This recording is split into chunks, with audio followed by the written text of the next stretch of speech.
Bryant Street Publishing presents Scales and Sensibility, Regency Dragons by Stephanie Burgis. Read for you by Louise Barrett.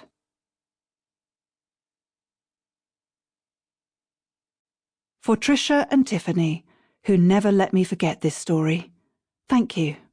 Kiss, hug. Chapter 1. It was a truth universally acknowledged that any young lady without a dragon was doomed to social failure. But it was becoming increasingly obvious to everyone in Hathergill Hall that for Penelope Hathergill, actually having a dragon would guarantee disaster. "Mother!" Penelope's piercing shriek rattled the glass in the chandelier above her. "He's done it again!" Oh dear. Lady Hathergill closed her eyes and sank back in her chair, waving a limp handkerchief in the general direction of her niece. "Do see to that, won't you, Elinor?" "Yes, Aunt." Sighing, Elinor folded the mending she'd been working on and rose to help her cousin.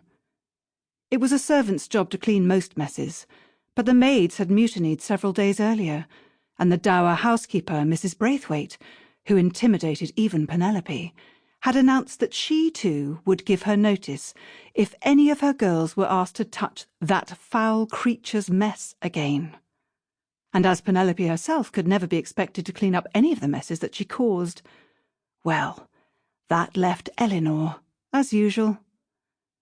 "Please stand still, Penelope," she said, as she wiped at her cousin's back with a handkerchief.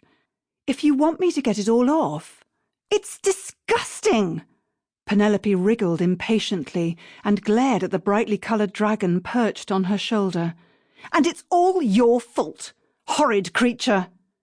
With a sudden impatient gesture, she reached up and pushed him off her shoulder. "Rock!" His tiny cobalt blue wings fluttered uselessly.